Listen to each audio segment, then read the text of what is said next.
Welcome back to the Mustang Blueprint. I'm Riley Kramlish. And I'm Paige Klopocky. And tonight we're here with Sondy Cayo. How are you doing, Sondy? What's up, man? I'm doing good. How about y'all? Good. So you own One Journey Fitness here in Marshall, correct? Yeah. All right. Journey Fit. One Journey Fit. So what inspired you to start your career in health and wellness, and how did you create One Journey Fit? To be honest, my thing wasn't like I didn't leave college like I'm gonna start a mental health. I'm gonna be in training. It was never like that. I graduated from SMSU with a psychology major. I played football, did football and track. Once I got done, I went and got my master's in mental health counseling. It was kind of there while I was getting my master's. Guy was kind of calling me back here to Marshall, and I'm like, yeah, I'm not going back. And it was just too cold, but it was a call. It was like, I got to come back, and I came back. When I came back, I started doing ministry. I was doing ministry, kind of spreading the gospel, how God used me and just changed my life around. So I just felt like that's the best I can do. So I came back. I'm not thinking I'm going to be here for that long, for 6 months, and I came back. And while I was back, I just started training athletes, like young kids, just like something that I was giving back. All my life I trained with some of the best trainers back home in Florida. And I always been the type of person, like when I trained with my trainers, it was like, why are we doing this? What is it going to do? How can this help me? Because I always wanted to kind of take what they kind of show me, and I want to go back to my school and do it on the days that, that I'm free, So I kind of just took that, and I always wanted to develop as an athlete. So once I got done, I came back to Marshall. I was kind of waiting to see, okay, how long I'll be here. I was doing ministry. I was speaking different places, and I'm like, okay, while I'm here, let me kind of give back. And not thinking that I'm just training the athletes, but I'm pouring into them, mentoring them, and it just kind of started growing. To be honest, I was training at the hallway at SMSU. They could have kicked me out for trespassing, how many times, but some of the coaches used to see me, and they just, they didn't even say nothing, but I was just giving back. I never thought that this is what's going to, lead to, me training, but I just seen the impact I was making in the kids at that time and how they loved being me. And how I kind of poured everything to them, not just physical, training them to be fast, stronger, whatever it is, but it was just training them mentally to be strong also too, believing in themselves a little bit more. So that's kind of how it started, just from the hallway at SMSU, right there by the gym, literally right there. So I was right there, so just in case I get kicked out, I was right by the door. You can run. Yeah, I can run. Not even run. I can walk out. It's not like a long walk. It's a short walk to the shame, but. I'm blessed. The coaches never, was get out, So, that's how I kind of started from there, So. So what does a typical day look like for you at the studio with the kids and the athletes and everyone?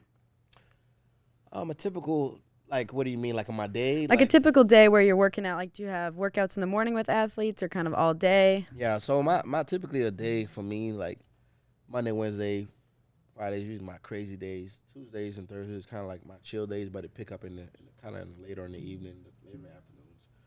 But I'm gonna give you a Monday. All right, it starts at 4:30. I wake up at 4:30. I'm also I'm chasing my kids around because they're not going to bed, and I'm like, man, I gotta get out of here. So by 4:30, got to be at the gym by 5 to set up for the athletes. Usually they get in there probably 5:20ish. Their training start at 5:30. So. That group is usually more of an elite group of high schoolers that's kind of been training me for a little bit longer, so they train a little bit more, kind of like college a little bit. So they train from 5:30 to 7. Then right after that, I have a 7 to 8 a.m., which is adult guys, which is some of the businessmen in Marshall, make their time to invest in themselves, to take care of themselves, to work out. So they come in at 7 to 8. And usually 8 to 9, I usually train ladies. It's more like a semi-private class. And same thing, a lot of business ladies that's in that group, and they just come in there and work. And usually around that 9 and 10, I usually have another personal training. And then probably 11 o'clock, I'm trying to run home to eat something, play with the kids. And I'm right back at training by 3. And I'm from 3 to 7. So, I train other high schoolers at 3:30 to 5, and usually around I get done with that, then I train 5 to 6, which is younger athletes, probably middle schoolers, and that's kind of my day, and I train more younger athletes after that. So, yeah, I get home probably like 7:30, 7:45. So long days, you know. But I don't know. I say like this, man. Like, does it get hard? Yeah. You know what I'm saying? But when your heart is in the right place for something, you are passionate about something, but you are passionate about making an impact and change people's life. When you're around them every single day, God give you another opportunity to be able to, encourage them, love them, push them. I don't look at it like a job, but sometimes it may feel like a job. But I look at it like this is a way God using me to like impact people. You know what I'm saying? So I always thought like I was gonna be around speaking, telling people about the gospel. But it's like God said, this is your ministry too. So ministering doesn't mean like I'm hitting people with Bible scriptures, like you need to believe in God, but it's just my reflection of my love, how I encourage, how I love, and people ask me, why are you the way you are? Then I get an opportunity to tell them a little bit about myself. So it just you just don't know. Like working out is not a physical thing, like anybody can go in the gym and say, I'm gonna work out and show up and like, yeah, I'm not doing this. You can't have a whole workout in front of them like, I'm not doing this. So when you think about when people come in that facility, it's just like, okay, they here. Okay, that's the whole thing. It's getting there. When they get there, it's like, hey, let's do this. I got you. Your workout's already there, but now time for me to encourage them and love them and just help them believe in themselves. It doesn't matter if it's athletes, adult. It's all about making an impact in here. So if you impact in here, mentally it'll go. So yeah. Yeah. Like, so when you're saying that, like, what do you do if like one of your athletes is like stuck and they just can't get out of their head to like just let go and just to do it? To be honest, like, I think that's one thing that I feel like psychology, me majoring in psychology and me majoring in mental health counseling, get my master's in mental health counseling, it kind of helped me understand, like, how to empathize with people, how to listen to them. And, counseling is like you come in my counseling, you sit there, and I'm listening to your story, and I'm understanding. I'm trying to meet you where you at. And I think that's the same thing I treat my athletes, like I meet them where they at. One thing my pastor always says, like, we have to meet you where you at, but we have to love you enough to not leave you there. And I think that's the same way I treat my athletes. They come in there. Some of them are really good. Some of them are not good at all. You know what I'm trying to say? But I do not care about who's the best or who's not. I treat them all the same with the same love, because God checked my heart every single time. Hey, don't favor. Like it's the same thing with my kids. Like I got 3 kids. I got to make sure, like I'm not favoring one another. I'm loving all of them at the same time because believe it or not, they can see it. So me being able to know when they come in my gym, I know when they're not ready to go. And I think that's me just being an athlete, and I just know like sometimes coaches be like, why these athletes can't go? Why Sondy's not running fast? We know he's the fastest one on the team. Why he's not? It's like, dude, it's not. It's 2 things. Either they are injured physically or they're injured mentally. So it's just like, that's where I come at, where it's like I know how to meet them where they at. So when they come down those steps and I can see just by their body demeanor, just from they warming up, I'm like, oh, okay, that's the kind of day it's going to be. So you're not going to work out giving me half, giving yourself half, giving your parents half. Like, no, it's not. So my job is to be able to, like a lot of time, like, I'll stop the whole workout and I'll gather them all in a circle and I say, okay, what's going on? Like, what's going on? And I'm like, I know y'all not feeling it right now, okay, but I'm not going to make you work out because if they work out and they're just going through the motion, that's where injuries happen. The effort's not going out. So I can create a program, a certain percentage they're supposed to be doing, da-da-da-da. They can't do that week because mentally they're just not there. So I think that's where God allowed me to be in that situation because I know how to love them. I know how to understand them. Like, we all broken, we all fall short, we all, but it's me reminding them, like, hey, I love you even on the days you're not performing your best. So on the days you're not performing your best, let's talk about it. What's going on mentally? So a lot of them is we'll get around that circle and they'll talk. Okay, they'll tell me about some of the things they're struggling with, and I'm able to relate to them. I'm able to understand them, but I'm also able to encourage them, to uplift them, because a lot of them are going through depression, anxiety, pressure. Like, so I'm able to have that safe haven for them to be able to like tell me as a big brother or as a mentor like what's going on. So usually after we talk, probably 15 minutes, 20 minutes sometime. And sometimes, I'm going to be honest with you, sometimes I cry with my athletes. Some of my girls, like, I cry with them. We've been there, like, they're going through and just crying together because, it's just so emotional because I understand what they're going at. But they know I love them. Same thing with my guys, So I tell people all the time, why are you afraid to cry? Let it out. Like, like the strongest person will let the tears out because the ones that try to pretend to be strong and hold it in, sooner or later you're going to blow up, So You rather defuse than to blow up and just like, man, I made the biggest mistake. I should never did this. Why not talk about it now? So I just look at it like meeting the athletes where they at, and I can tell just by how they walk, how they warming up, and how they talk to me when hey, how you doing? How's your day? What type of day is gonna be? Because they have long days. They go through stuff too. So always reminding them like, hey, I'm here. I'm a listening ear, and I'm gonna encourage them, uplift them. So that's the impact God allowed me to be able to have. Yeah. So you seem very much like a people person and an empath and want to be there for people. Were you always like that, or did something kind of happen where you're like, I kind of want to be there for people and look out for them and get what they're going through and like focus on that mental health aspect of everything? To be honest, look at me, man. I'm short. You can barely see me all the way. So all my life, I was always the athlete. I was undersized, and I was born in Haiti. I was born in poverty. And God blessed me where my mom was able to get me to come to Florida when I was probably 9 years old. It was my first time ever seeing America. But I was not living the American dream, Like I was thinking I'm going to come, it's going to be a fairyland, I'm going to live the best life.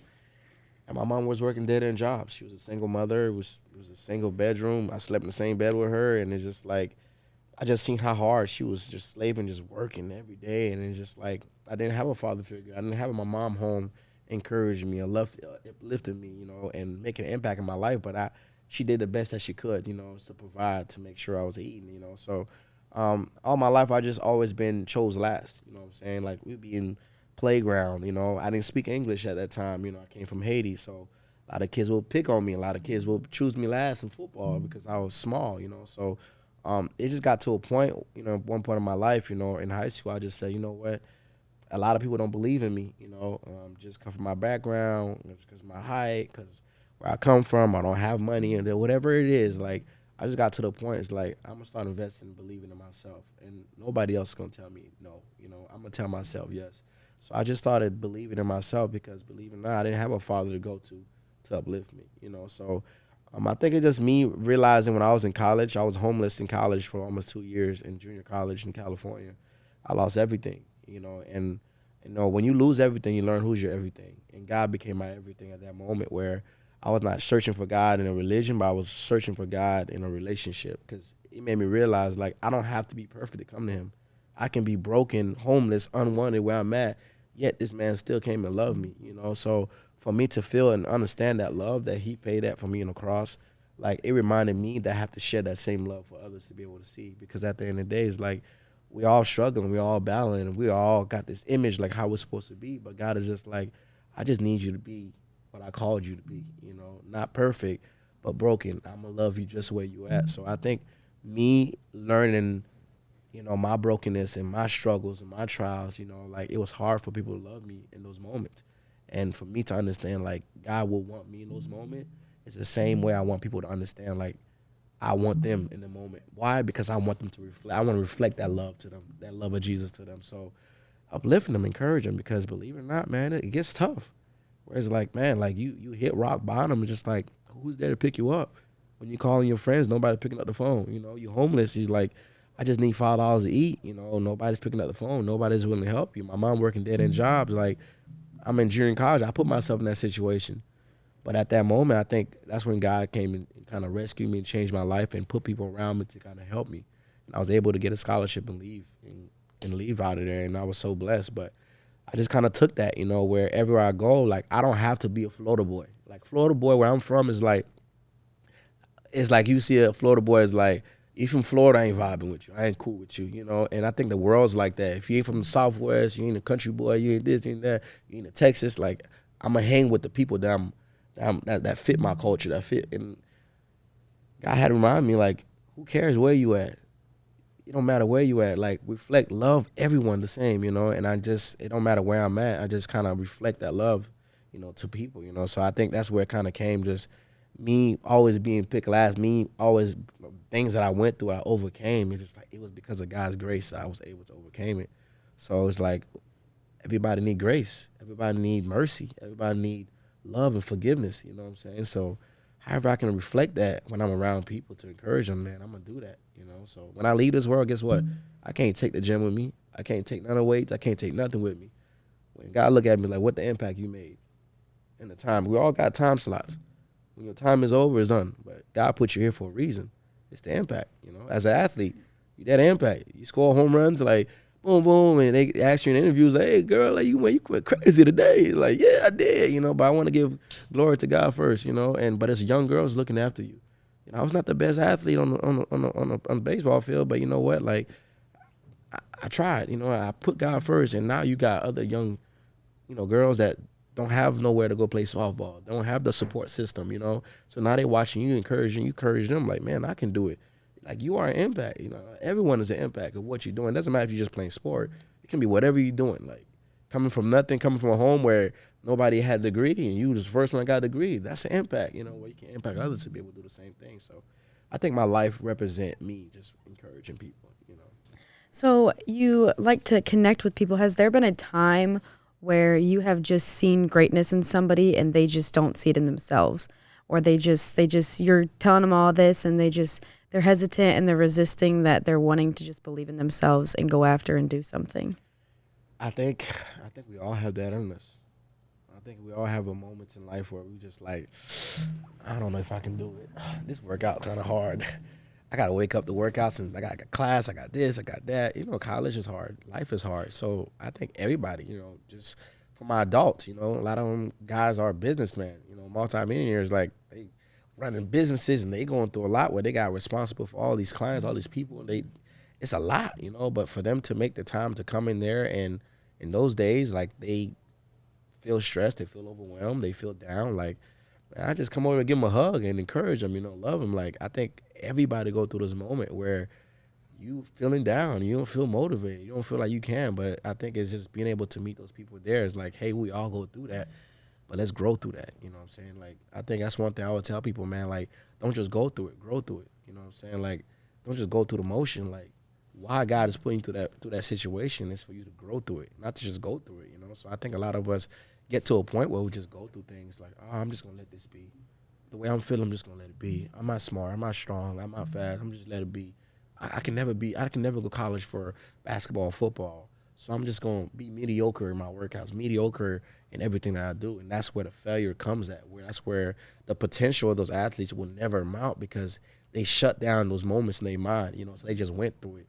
But I look at it like, man, whatever you're going through it, grow through it, allow it to make you, not to break you, So I think one of my athletes, it was incredible, a basketball player. He went to school here in high school, and at the end of his career, they didn't have no D2, they didn't have no big schools looking at him. I was like, why don't you go to junior college? That's my first basketball player, and he's the only one that made me like go really emphasize and vertical jumping and studying that, understanding that, because he was like, I want to jump, I want to dunk, I want to do this, So I think I was my first basketball player, and it was a time trial error with him, but I seen everything kind of pinned out, started working out with him just because of his training. And he went to junior college, and junior college is hard. You playing against grown man, you playing against bounce back from D1s, like, and he went there and just did his thing. And by the time he got done, he had some other schools looking at him, and he was like, you know what, I really want to go to Sioux Falls. And he was like, I really want to go to that school. And it's like, they ain't offer him, but they're like, I'll give you a walk-on. I'm like, dude, all your life, nothing was handed for you. Go get it, Like, so he went and took that walk-on and went from a walk-on to start getting a role, then to becoming a starter. And this summer, he called me. I know he just said, like, thank you, Sonny, for believing in me and just putting that dog in me, like, not being afraid to, like, back down from no one, like, just being able to take everything head on and then never being afraid to invest in myself. And I just want to tell you, man, my coaches called me on my meeting, my exit meeting, and he was like, I'm going to give you a full ride scholarship. For him to be a walk-on his junior year and to get a full ride his senior year, like a 95% scholarship. And it's just like, and D2 don't give that high scholarship, so 95% is like, they really believe you to be being that playmaker. And he was like, man, like, if it wasn't for you, about like, no, if it wasn't for you believing in yourself and trusting God just put I'm just a little seed, what I'm trying to say, just to allow people to see their potential. The potential has always been there, but now they're able to see it and they run away with it, what I'm trying to say. So me being able to sit back and watch it, I always knew it. I always believed it, So when I get to see them actually achieve their goal, I think it just changed my heart, But the main thing I think is just like how the heart of the athletes have changed, like their relationship with God, like, because through those trials and error, they go through a lot where, their friends are not there, but it's like they know how to depend on God. So when they get there, they're like, man, like, thank you for pouring that love into me, but also help me understand, like, God is always right next to me, even in the moments when I'm drowning, So it's moments like that, getting that call, like, wow, like, you did it, dude. Like, It's like fulfilling kind of in a it's way, yeah. fulfilling. It's fulfilling, So I have a lot of athletes right now, and I know who got it, but I think everybody got it in them. But it's all about who can get it out of them, So I see a lot of athletes I train now. Is like some of them getting scholarships, soccer, volleyball, and it's just like I always seen that potential, but it's like I got to get it out of them. I can't. Even if they don't get a full ride scholarship, but they're able to like learn to like have that drive in life, like that just gonna teach them to be a better person, a better husband, a better father, a better wife, a better entrepreneur, doctor, like that just it changed your drive. You don't have that drive, life it's gonna strangle you. So at the end of the day, if you learn to have that belief in yourself and like, man, why does God believe in me so much? He's crazy. Like, what did he see in me? And sooner or later you start looking in mirrors like, man, maybe I have a little more to give, and they take that and they run away with it. So it's just like it just helped develop you as a better person in life, So at the end of the day, it's like, why not make that impact, So yeah. Like you said, life can be challenging and tough sometimes. What are some ways that you think like can help students and young adults benefit and like balance health and wellness along with school, work, their families and everything? Like how do you balance, and then how do you think other people can balance their health and wellness with everything in life? I think people have to understand like it's more profitable if you believe in yourself you can than you believe in yourself you can't. Yeah, you have to profit. Understand like it profits you better if you believe in yourself and that you can. I think a lot of people they go through the motions like, man, like, fitness ain't my thing. Like, you don't have to go in there and lift 300 pounds, 400 pounds. Just move your body. It's all different type of training that you can do, but just move your body. You know what I'm trying to say? And I think it's just getting out there and just taking it one step at a time. Like I think we all have those moments. When I got done with football, I was getting my master's. I didn't want to smell the weight room. I didn't want to smell the weight room. I didn't want to hear the weights clinking. I didn't want to hear nothing. Like literally for like 6 months, I would just I'm type of, I don't drink, I don't smoke, but you would see my belly. It looked like I was drinking all day. Like I had a little pop belly going to my master's. And Jerry, my wife, I just got married. I was like, baby, how do I look? And I'm walking with no shirt on now. And I'm looking like that belly it's kind of far, boy. And I remember asking my wife, like, hey, what you think? How I look? She's like, yeah, you look good, baby.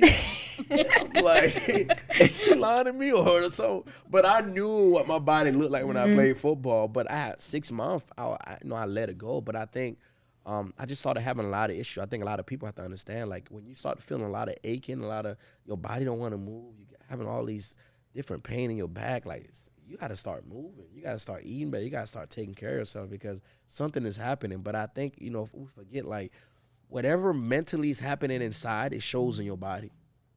If you bleed inside physically, you'll start to bleed. You know what I'm trying to say? So when you think about people, like, I was dealing with a lot. So I didn't even know, like, I was dealing with depression. I was dealing with depression because I never kind of got over, like, me getting done with football, and NFL wasn't it no more. I just went straight into my master's program. I never like healed from that, like, because I made that an idol. That was like my identity, football, football, football.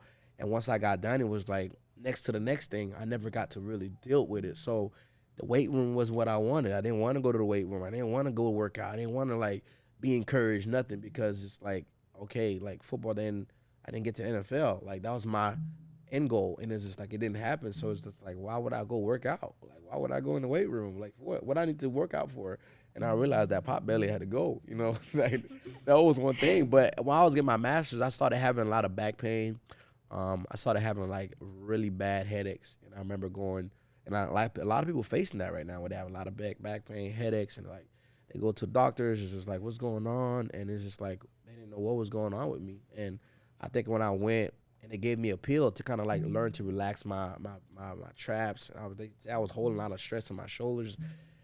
And I remember taking that pill one time, and I was like, you know what, man, I'm getting to this point where I'm taking pills to relax my body because I'm tense, I'm stressing, and getting your master's is not easy too, But I just didn't realize like I was dealing with a trauma, not playing football in my life and like not getting there. I think a lot of people dealing with traumas right now. Something that happened where, either they maybe went to work out one time and the weights dropped on them and everybody laughed at them. They're like, I'm never going to go there. Maybe somebody that they see working out every day is like, man, I can never be that. I can never get there. So it can be a trauma. It can be a fear thing, that prevents you from actually like stepping out, working out. Because walking into a gym, you think, well, I don't look like this person, and I can't lift like this person. I can't look, and it's like then it becoming a comparison. Like you gotta remember, like starting your journey, it means that you're gonna have to be in that journey alone.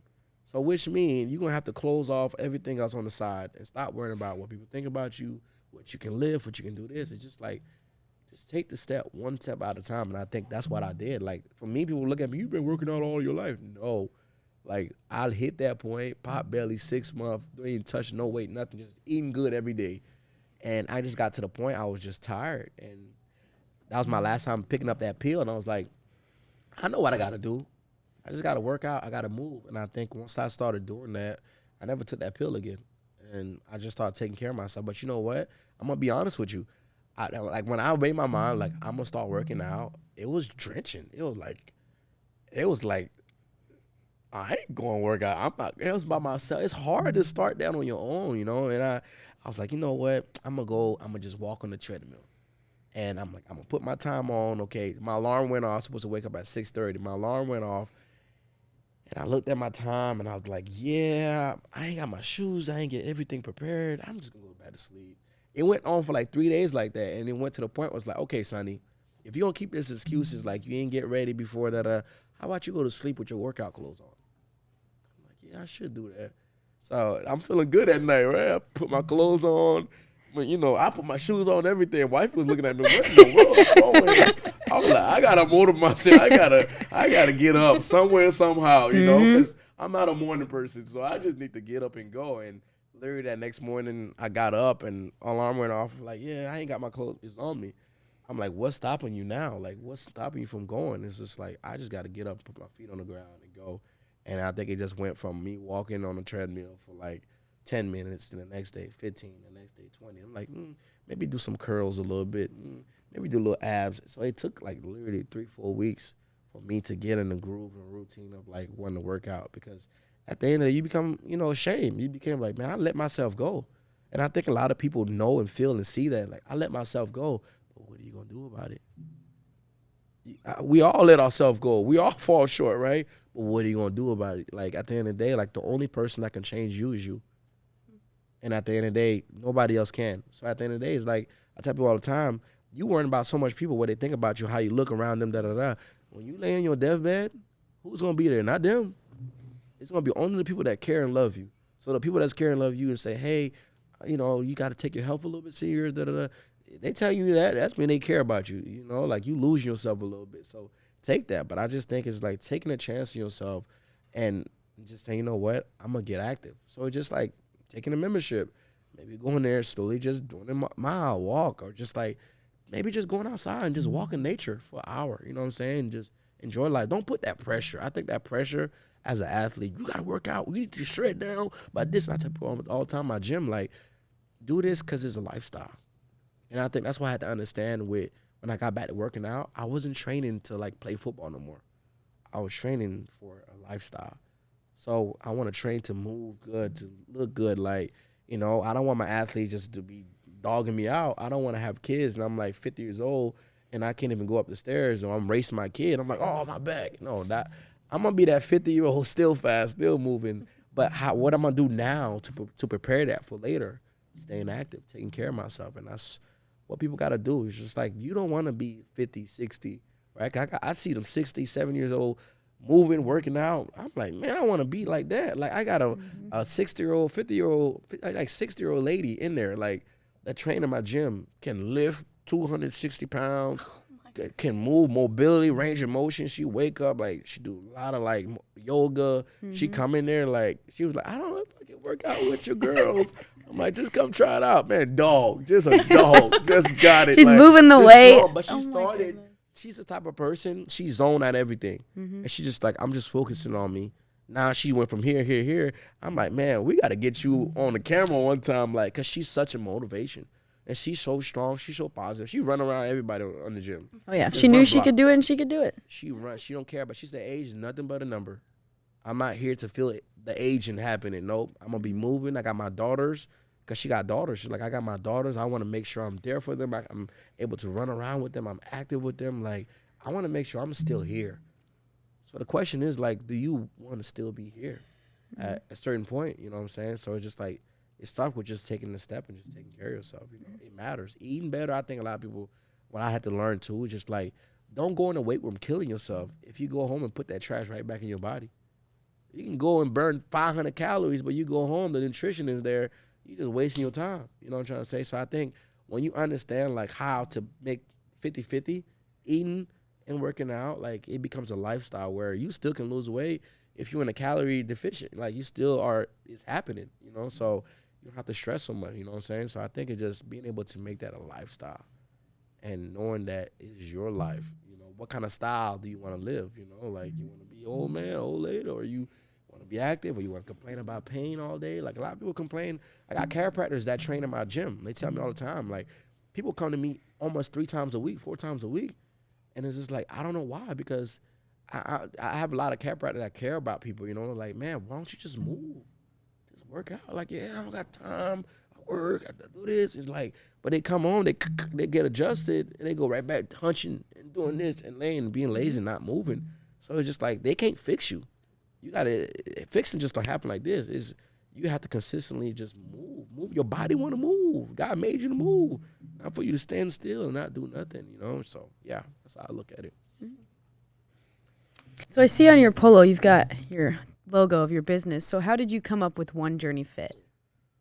I think it was hard. Like, I was like, man, what can I don't know. I was like trying to figure out. I think it was my mentor, my pastor. It was my mentor, was like a father figure to me, Doug Wade. He was like, you know, let's kind of like journey. I was like, you know, starting your journey. He was like, about a One Journey Fit. And I was like, One Journey Fit, that sounds like a good one. Like, you are the one on the journey, and you are on this journey by yourself, but you are on this journey to become, you know, physically better and mentally better. But it's just like, we all got to start in that journey one way or somehow, you know. But I think One Journey Fit is just remind you of your journey. So when you get to your goals, you get to where you at. My athletes get to their scholarships and they get where they need to be at. It looked like it was a journey, you know, but I made it. Like, I did it, you know. That's what life is about. Like, man, you go into school, you like, man, I'm trying to get a bachelor. It's hard. But it's like, when you get done, it's like, I made it, you know what I'm saying? But the journey doesn't stop when you get that paper. You know, you still got to make it, get a job. Like, but it's a journey in life. So I think people have to learn to enjoy that. So I think One Journey is like, you on this journey, you know, by yourself. You have to want to walk into the gym and say, I want to try this. I want to be better. I want to work out. I want to, you know, so you are on this journey when you walk into the gym. And I think remind people, like, but you're not on the journey by yourself. A journey, people are going to put God around you to be able to help you in that journey, you know. So to be honest, you're not alone. You always going to have this person here, this person here, this person here. And I think that's what the gym is like, the community. And I think that's why I get jealous sometimes. I'm going to be honest with you. I get jealous sometimes of, like, the adults in my class. Like, because I'm like, man, I wish I had, like, a group I could just go in and not be the trainer, just come in there and get my butt kicked, you know? It ain't the same. Like, I be trying to work out on my own. Like, man, what am I working out for? Lifestyle. Trying to tell you to hype yourself The up. You can do it. You burn it in his leg. He's like, man, especially on leg day. You don't want to do leg day, right? Guys hate leg days, right? But it's just like, what are you doing it for? It's hard working by yourself. But it's just like, when I see them, like, how the guys, because I'm a type of person, like, when you walk in there, like, I want you to encourage each other. I want you, like, to encourage the people you're around. Like, I'm the type of person, like, when you walk into my gym, I don't want to be, like, awkward. Like, I'm this businessman, I'm this, I'm this. Nah, bro. No. We coming in there, like, all of us are down here. You know, so it's just like, we all need that because we all going to die in here. It's going to be time where, like, man, I can't do this. You got it, you know? And I see that camaraderie, like, the community, the encouragement that I have created, that environment I created where it's just like, it doesn't matter where you at when you come in the gym. Like, everybody's so encouraging in there. My athletes are the same thing. The adults are the same thing. The guys, the females are the same thing. So I think that's why I'm careful who I bring in the gym to train, because I want them to have that same heart, that mindset, you know, to encourage, inspire. So I think it's just, it really make me jealous sometimes. Like, man, so sometimes on Saturdays, like, I have everybody come in the gym. It's like an open gym, and I get to work out with them. Or once a week, I jump in with the guys because they be like, come on, chicken legs, get in there with us. I'm like, you serious, right? They call me chicken leg. They hit me with low blows. They call me a midget. They get me all the time. Sometimes I be trying to take the bars down, right? And they be like, "Do you need help bringing that down?" Like, but I like that, it's that community you build, It's just like when you come in there, it's like that's your family, So it don't make it a job sometimes. It just make it seem like, man, that's the community that I created. But I like to just be in there sometimes. I want to be in there. But that's why I say some people, it's hard to go just in a regular gym and just like go work out by yourself. It's like it's a bunch of strangers, you know what I'm saying? But when you go to a place like that, like you feel at home, you feel, the impact, the encouragement, the community, and it draws you in ways like it makes you want to come back. On the days you sore, you don't want to come back. On the days life is hard, it makes you want to come back. So, yeah, that's how. I was lucky enough that you got to train the softball team for a little bit, and even though you think it's hard to motivate you, but I would say you're probably one of the biggest motivators for us. You had so many slogans and mottos that you'd tell us. We'd wake up at 6 a.m. and you'd get us going. And what were some of those slogans? You tell me what money time. Money time. We'd do our warm-up round, and when it was go time, it was money time. Money time, like at the end of the day, like we always go like through the reps, like, okay, we're going to learn it, we're going to practice it a little bit, but now once we get it, it's money time, let's go. Competition, but you competing against yourself because money time means like, it's time to go. Everything is on the line. Like my scholarship on the line. Like this is what I work for. This is what I love. Like it's money time. Let's go. Like let's get money.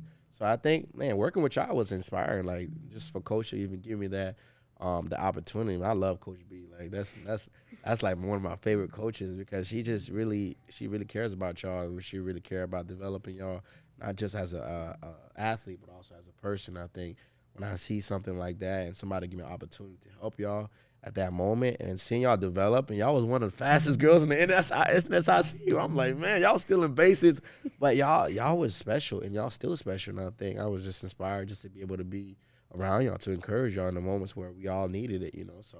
And we were very grateful for you because you motivated us at 6 a.m. and and I can see that you bring the best out in people. Like we'd wake up a little bit tired, but you're like, you got to get ready. You don't get to be here every day, and you motivated us. And I can see that you do that every day. That you're working with people, whether it's young adults, kids, or it's like you say, 6-year-olds. It's really motivating. What inspired you?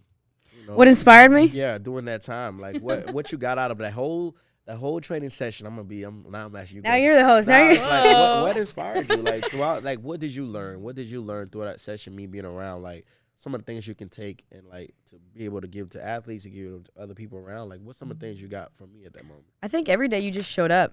You told us we need to go, and it kind of like I think about like some days it's tough. I got to get up, but I'm like, not many people get this opportunity, and you talk to us, and you just like your words and everything, and like finding a balance. Like when you're at your workout and everything, focus on your workout. Like there's other things going on in life. Everybody has things going on, but be where your feet are. Just enjoy the moment, and you got to let that dog come out in you every once in a while, like you say. Oh yeah, money time. Money time. But it was like working out, like it's not just a physical thing, and I think that's why I love y'all, because after y'all get done, y'all sweating, you're tired, we kind of like broke it down where we kind of like talk, and I kind of got to know y'all a little bit, and just kind of like led into where it's like, man, I want to know what's going on in here. And I think it made y'all really feel like, okay, I'm just not just an athlete. I just perform like somebody really care about me. So I want y'all to know, like, that's, you got to care about yourself in that way.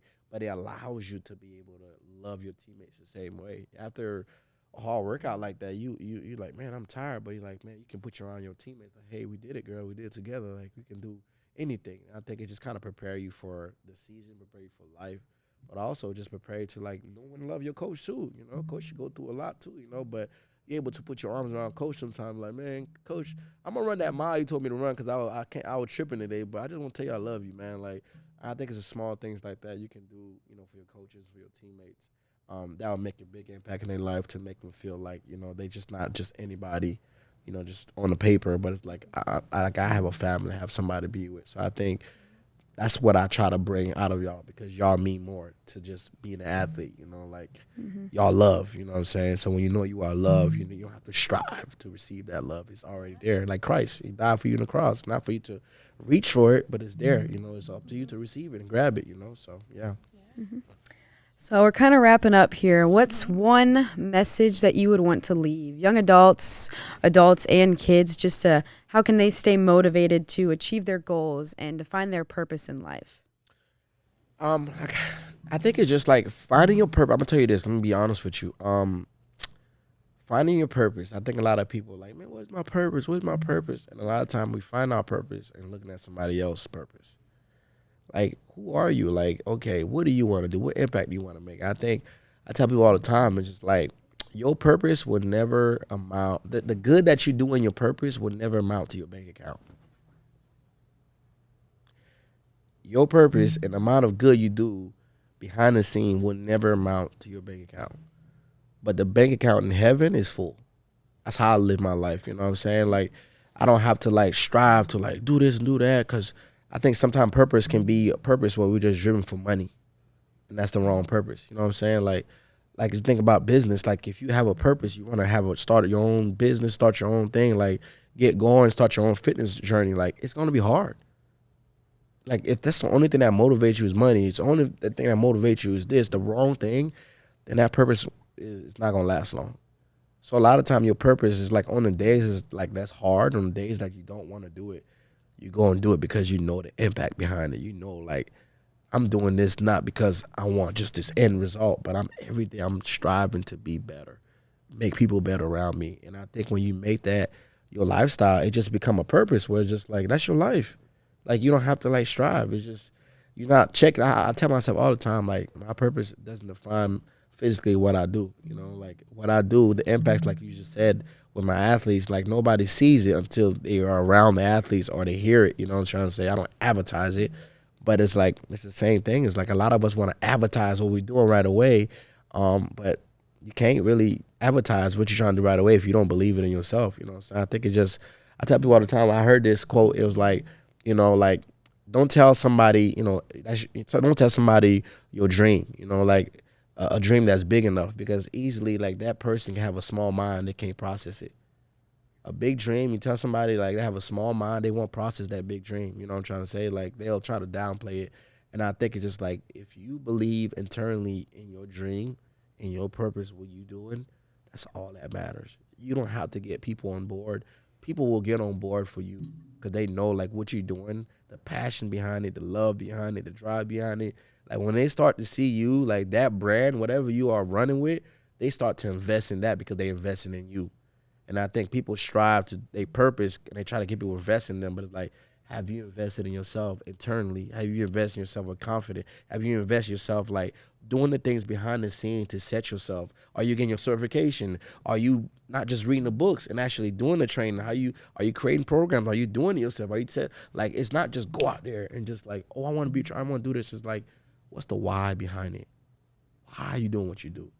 So on the days that it get tough, you have your whys, and it makes you continue to like go on and go on. So don't chase purpose because you want to be meaning to somebody or the light. Chase your purpose because this is something that you want to make your purpose. You want to make it a lifestyle. Like, and I think it just remind yourself, don't look at your bank account while you're chasing your purpose. Don't look about like, why this person don't believe in me? It's gonna be like that. It's a tough road trying to get there. It was hard, you know, like as a businessman, as who I am right now, it's hard, you know, getting people to believe in you. But when you remind yourself, I don't have to go out my way to be somebody else. I just can be Sondy. That's all that matter. Then that's okay. And if everybody don't perceive it and don't take it, it's not my job to pull them in and say, listen to me, this is what I'm doing. No. I know what I'm doing. I know what is, so I'm gonna draw the people that I need to draw. And I think it's just the same thing people have to understand. Your purpose don't mean getting likes from everybody on Instagram, on TikTok, you know, like it's good just to be able to have the people that's invested in you because they invested in you because you invested in yourself. Take a chance on yourself because you deserve it. You deserve more. You know, so look at yourself. You deserve more. You want to eat better. You want to take your health. You deserve more. You want to graduate. You want to get a just amazing career. You deserve more. Do it. Like, you deserve more. No, nobody else can give you more than yourself. So when you learn that, like, more comes from you. How much more you have. How much more you willing to give. How much more you're willing to invest in your job, in your career. You know, and that's what makes you go a little bit more. So in my story, in my life, I ask myself every single day, I can't get content. Every day, how much more can I give? I'm always growing my knowledge. You know, if where I'm at from 7 years ago, when I'm training now, like I'm there, but I'm still not there. I still want more. Mm-hmm. You know, and that's the same thing with the relationship with God. It's just like you always want more. You can never say, I read the whole Bible, I'm good. I can go. No. Every day, like you grow and you learn, and internally you're learning yourself. So are you learning yourself in your purpose, your journey? And if you're doing that, then you're gonna continue to grow. So yeah. Awesome. This Thank has you for really having been me. wonderful. Oh yeah, thank you Oh so my much gosh, for thank coming on. you. Yes, having it's me. been a great conversation. You learned so much, and hearing your story and your company. Money time, baby. Money time.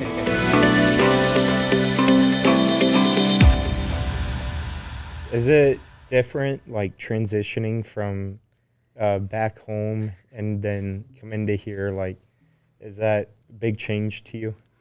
Yeah, definitely. Yeah, it is. I never lived in a place with this much of snow, For the wheelchair doesn't like it too much. No. But I mean, with with support and the team and the things of basketball and school and the coaches and your teammates, everything gets like it's easier.